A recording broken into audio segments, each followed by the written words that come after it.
कृपया वीडियो में नए हैं तो वीडियो को लाइक एंड सब्सक्राइब करें। संजय कहते हैं, राजन, कौरव सेना के प्रमुख वीरों ने कुंती पुत्र भीमसेन पर धावा किया था और वे उस सैन्य सागर में डूबते से जान पड़ते थे। भारत, उस समय उनका उद्धार करने के लिए अर्जुन ने सूतपुत्र की सेना को छोड़कर उधर ही आक्रमण किया और बाणों द्वारा शत्रु पक्ष के बहुत से वीरों को यमलोक भेज दिया।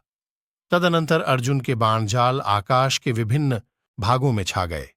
वे तथा और भी बहुत से बाण आपकी सेना का संहार करते दिखाई दिए।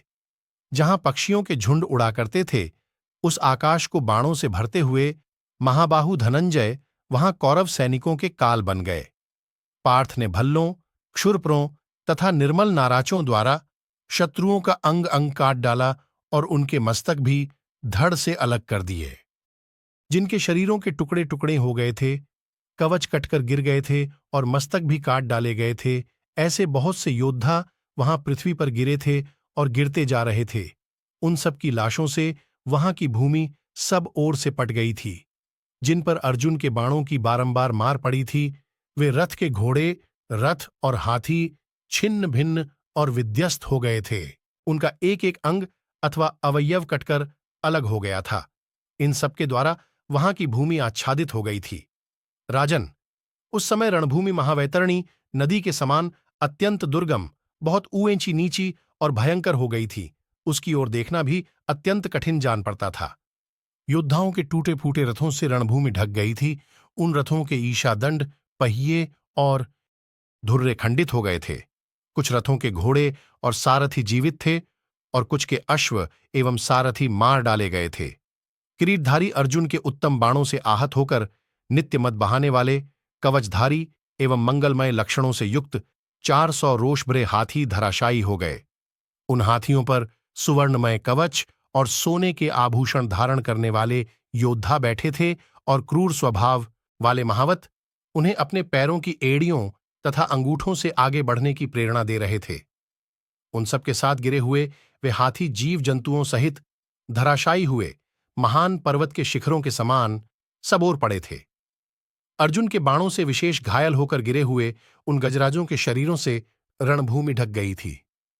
जैसे अंशुमाली सूर्य बादलों को छिन्न भिन्न करते हुए प्रकाशित हो उठते हैं, उसी प्रकार अर्जुन का रथ सब ओर से मेघों की घटा के समान काले मदस्त्रावी गजराजों को विदीर्ण करता हुआ वहां आ पहुंचा था। मारे गए हाथियों, मनुष्यों और घोड़ों से, टूट फूट कर बिखरे हुए अनेकानेक रथों से, शस्त्र, यंत्र तथा कवचों से रहित हुए युद्ध कुशल प्राण शून्य योद्धाओं से और इधर उधर फेंके हुए अयुद्धों से अर्जुन ने वहां के मार्ग को आच्छादित कर दिया था। उन्होंने आकाश में मेघ के समान भयानक वज्रपात के शब्द को तिरस्कृत करने वाले भयंकर स्वर में अपने विशाल गांडीव धनुष की टंकार की। तदनंतर अर्जुन के बाणों से आहत हुई कौरव सेना समुद्र में उठे तूफान से टकराए हुए जहाज के समान विदीर्ण हो उठी। गांडीव धनुष से छूटे हुए प्राण लेने वाले नाना प्रकार के बाण जो अलात, उल्का और बिजली के समान प्रकाशित हो रहे थे, आपकी सेना को दग्ध करने लगे। जैसे रात्रिकाल में किसी महान पर्वत पर बांसों का वन जल रहा हो, उसी प्रकार अर्जुन के बाणों से पीड़ित हुई आपकी विशाल सेना आग की लपटों से घिरी हुई सी प्रतीत हो रही थी। किरीटधारी अर्जुन ने आपकी सेना को पीस डाला, जला दिया, विध्वस्त कर दिया, बाणों से बींध डाला और संपूर्ण दिशाओं में भगा दिया।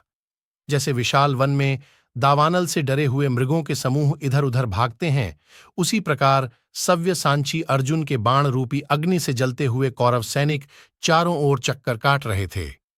रणभूमि में उद्विग्न हुई सारी कौरव सेना ने महाबाहु भीमसेन को छोड़कर युद्ध से मुंह मोड़ लिया। इस प्रकार कौरव सैनिकों के भाग जाने पर कभी पराजित न होने वाले अर्जुन भीमसेन के पास पहुंचकर 2 घड़ी तक रुके रहे। फिर भीम से मिलकर उन्होंने कुछ सलाह की और यह बताया कि राजा युधिष्ठिर के शरीर से बाण निकाल दिए गए हैं, अतः वे इस समय स्वस्थ हैं। रथ की घरघराहट से पृथ्वी और आकाश को गूंजाते हुए वहां से चल दिए। इसी समय आपके 10 वीर पुत्रों ने, जो योद्धाओं में श्रेष्ठ और दुःशासन से छोटे थे, अर्जुन को चारों ओर से घेर लिया। भरतनंदन, जैसे शिकारी लुआठों से हाथी को मारते हैं, उसी प्रकार अपने धनुष को ताने हुए उन शूर वीरों ने नाचते हुए से वहां अर्जुन को बाणों द्वारा व्यथित कर डाला। उस समय भगवान श्री कृष्ण ये सोचकर कि अर्जुन द्वारा इन सबको यमलोक में भेज देना उचित नहीं है, रथ के द्वारा उन्हें शीघ्र ही अपने दाहिने भाग में कर दिया। जब अर्जुन का रथ दूसरी ओर जाने लगा, तब दूसरे मूढ़ कौरव योद्धा लोग उन पर टूट पड़े। उस समय कुंती कुमार अर्जुन ने उन आक्रमणकारियों के ध्वज, अश्वधनुष और बाणों को नाराचों और अर्धचंद्रों द्वारा शीघ्र ही काट गिराया। तदनंतर अन्य बहुत से भल्लों द्वारा उन सबके मस्तक काट डाले। वे मस्तक रोष से लाल हुए नेत्रों से युक्त थे और उनके ओंठ दांतों तले दबे हुए थे। पृथ्वी पर गिरे हुए उनके वे मुख बहुसंख्यक कमल पुष्पों के समान सुशोभित हो रहे थे। भारत, शत्रुओं का संहार करने वाले अर्जुन, सुवर्णमय पंख वाले महान वेगशाली 10 भल्लों द्वारा सोने के अंगदों से विभूषित उन 10 वीरों को बींधकर आगे बढ़ गए। महाभारत की ऐसी कई रोचक कहानियां हैं जो हम आपको बताते रहेंगे। हमसे जुड़े रहने के लिए हमारे चैनल को सब्सक्राइब कीजिए। आपका बहुत बहुत धन्यवाद।